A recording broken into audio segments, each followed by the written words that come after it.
In the glittering world of royalty, where duty often trumps desire, one prince dared to follow his heart, but in doing so, he may have lost his crown. This is the story of Thailand's ex-prince, his American bride, and the scandal that rocked a kingdom. Welcome to a tale that seems ripped from the pages of a fairy tale, but with a modern twist that has left a nation divided. I'm narrator's name, and for the next 75 minutes, we'll dive deep into a story of love, tradition, sacrifice, and the changing face of monarchy in the 21st century. In 2019, Thailand's King Maha Vajiralongkorn shocked the world by stripping his own son, Prince Dipankern Razmajodi, of his royal titles. The reason? A secret marriage to an American woman that flew in the face of centuries of royal tradition. Today, we'll unravel this complex story, exploring its impact on Thai society, the couple at its heart, and what it means for the future of one of the world's most revered monarchies. But to truly understand the magnitude of this event, we need to step back and look at the rich history of the Thai monarchy and the cultural context that makes this story so controversial. We'll explore the intricacies of Thai royal traditions, the expectations placed on royal heirs, and the changing dynamics of monarchy in the modern world. As we embark on this journey, we'll hear from royal experts, cultural commentators, and ordinary citizens whose lives have been touched by this extraordinary tale. We'll delve into the personal histories of Prince Dipankern and Sarah Brightman, tracing the path that led them to each other and to the decision that would change their lives forever. So join us as we peel back the layers of this royal drama, examining its roots in Thai history, its impact on contemporary society, and its implications for the future of monarchy not just in Thailand, but around the world. The Thai monarchy is one of the oldest continuing institutions in the world, with roots stretching back to the 13th century. To understand the weight of Prince Dipankern's decision, we must first understand the profound significance of the monarchy in Thai culture and history. The King of Thailand isn't just a political figurehead, he's seen as a semi-divine figure, a protector of Thai Buddhism and culture. This belief is deeply ingrained in Thai society, dating back centuries. Let's journey through the key moments in Thai royal history, starting with the Sukhothai period in the 13th century, often referred to as the Golden Age of Thai culture. The Sukhothai period saw the birth of many Thai traditions we still see today. The concept of the king as a righteous ruler or Dhamaraja was established during this time. As we move into the Ayutthaya period, we see the Thai monarchy evolve into an absolute monarchy, with the king considered a living god. The elaborate court rituals and regalia we associate with Thai royalty today have their roots in the Ayutthaya period. The king was seen as a Devaraja, a god king, an idea borrowed from ancient Khmer traditions.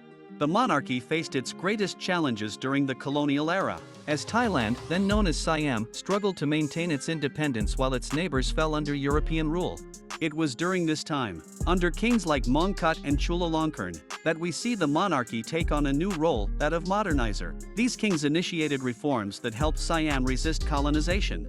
The absolute monarchy came to an end in 1932 with a bloodless coup, leading to the establishment of a constitutional monarchy. But even as its political power waned, the cultural and spiritual significance of the monarchy remained strong.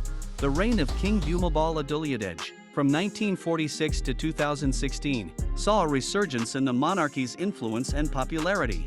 King Bhumibol was seen as a stabilizing force during times of political turmoil. He was deeply revered, almost to the point of worship. This set a high bar for his successors. The current king, Maha Vajiralongkorn, ascended to the throne in 2016 after the death of his father, the highly revered King Bhumibol Adulyadej. The transition wasn't smooth. King Vajiralongkorn is a more controversial figure than his father, and this has led to increased scrutiny of the monarchy in recent years. It's in this context that the story of Prince Dipankern unfolds. Born in 2005, Prince Dipankern Razmajodi was, from birth, destined for the throne. But what does it mean to grow up as a future king in the 21st century?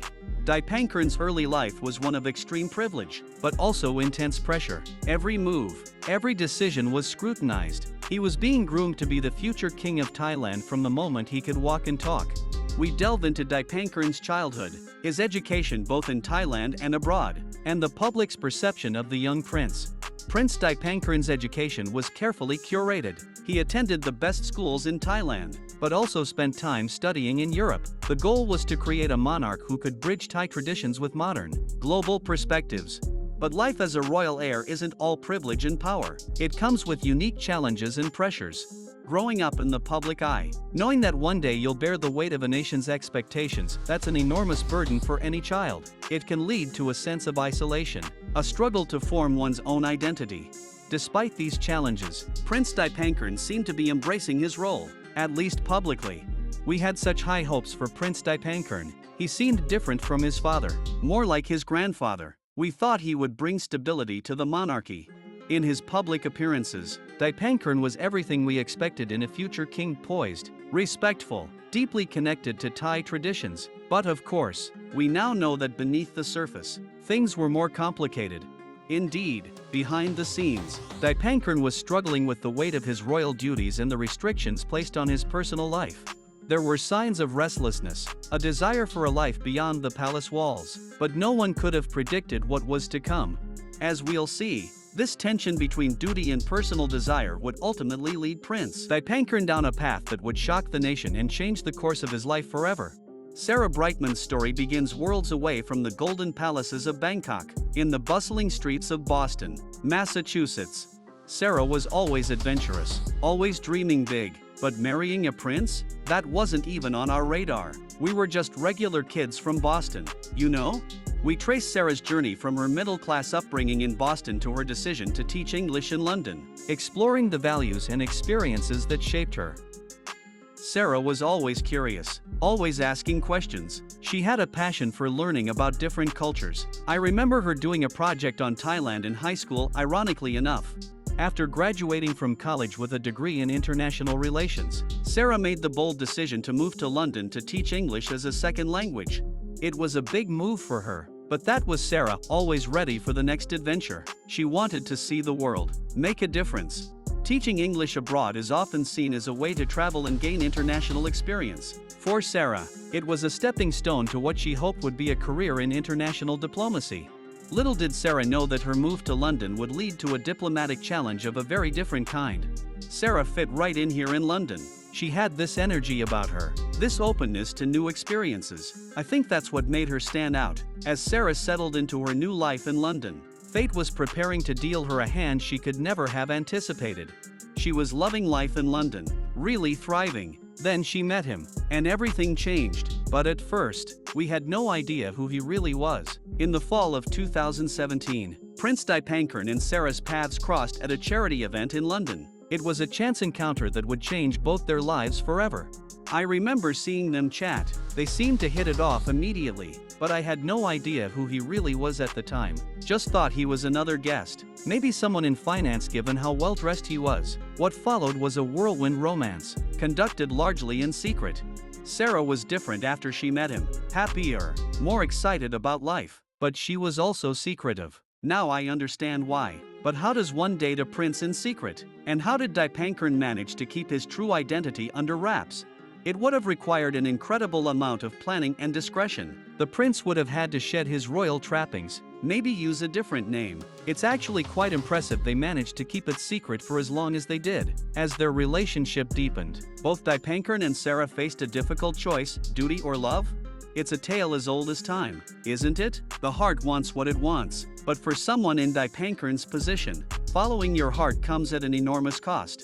I remember when she finally told me who he really was. I was shocked, of course, but then I asked her, "Are you happy?" And the way her face lit up, I knew this was something special. But as the couple grew closer, the reality of their situation became impossible to ignore.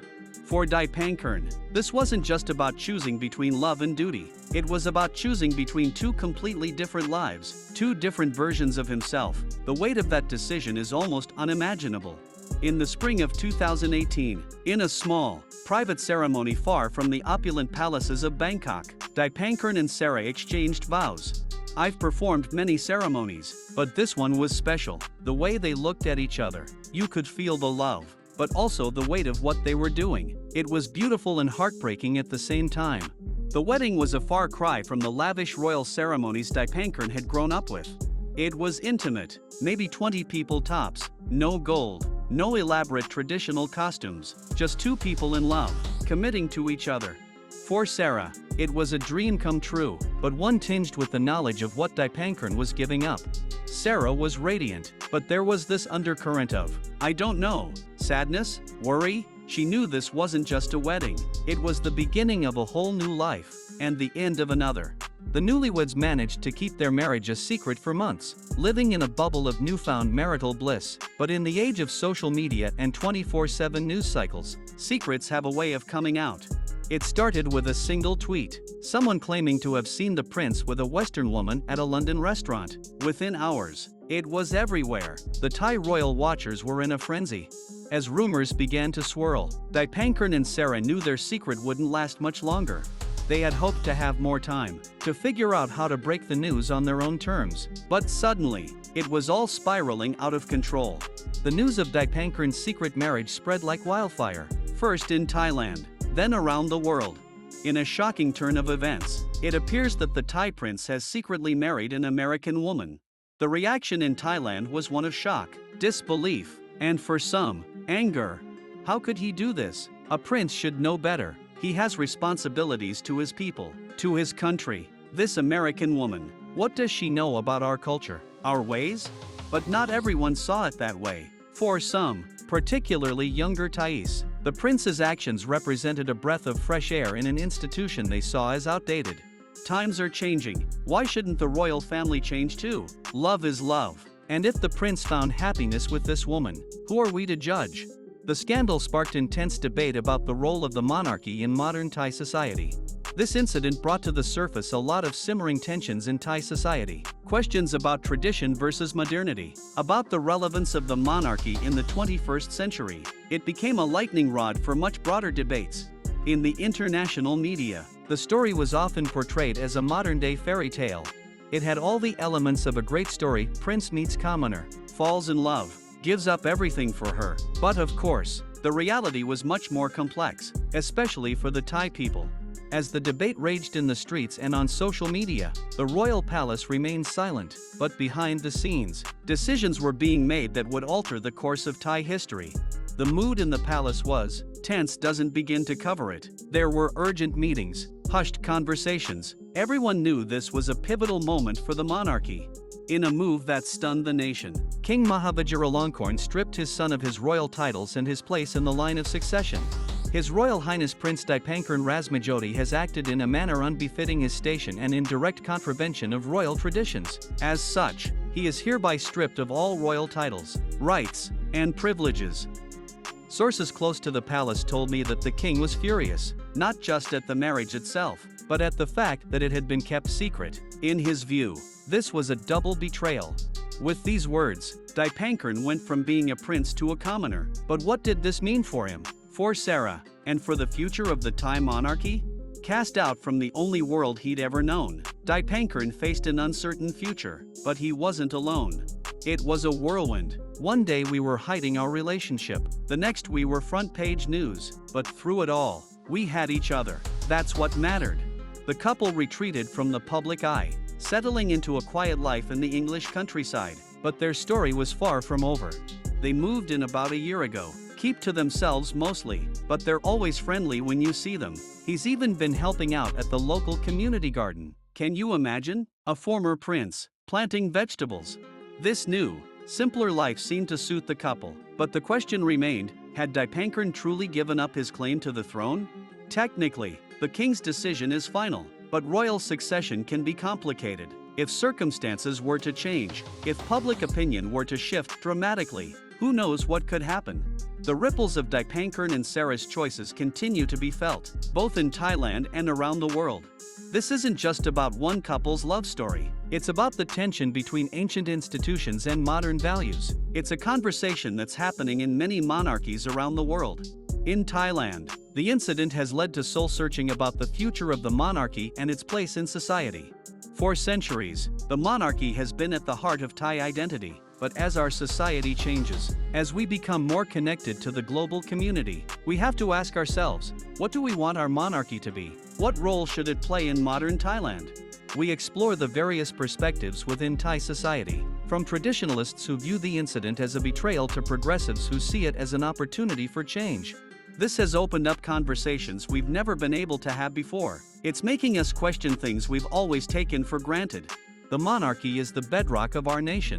We can't simply discard centuries of tradition because of one prince's selfish actions. The incident has also had broader implications for Thai politics and society. We've seen increased calls for reform, not just of the monarchy, but of other traditional institutions. It's as if Dipankern's actions have given voice to a lot of pent-up frustration and desire for change. The story of Dipankern and Sarah has resonated far beyond Thailand's borders. It's reminiscent of Edward VIII's abdication, or more recently, Prince Harry and Meghan Markle's decision to step back from royal duties. It speaks to a broader tension between royal tradition and modern values. We explore how other monarchies around the world have dealt with similar challenges. In the Netherlands, we've seen a gradual modernization of the monarchy. Royals have been allowed to marry commoners, even those of the same sex. It's been a process of careful change, balancing tradition with modern expectations.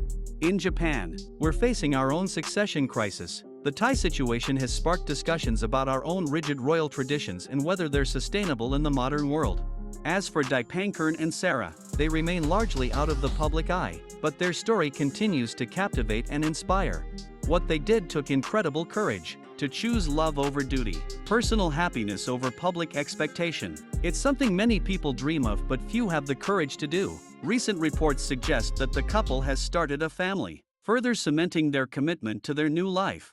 They're happy, really happy. It's like they've found a peace they never had before. Dipankern especially, he seems like a weight has been lifted off his shoulders. As we come to the end of our journey through this royal drama, we're left with more questions than answers. Will Dipankern ever return to royal life? How will this event shape the future of the Thai monarchy? And perhaps most importantly, in a world where duty and tradition often reign supreme, is there room for love to conquer all? What's clear is that the story of Dipankern and Sarah is more than just a royal scandal. It's a mirror reflecting our changing world, challenging us to think about the balance between tradition and progress, duty and personal fulfillment. This story has become a catalyst for change, forcing us to confront difficult questions about our society, our values, and our future. Whatever happens next, Thailand will never be quite the same. As Thailand and the world watch and wait, one thing is certain: the tale of the prince who gave up his crown for love will be remembered for generations to come. Thank you for joining us on this extraordinary journey through love, duty, and the changing face of royalty in the modern world. Hit that subscribe button now and press on the video now popping on your screen. I'm sure you will love it. Don't forget to leave a like on this video and see you there.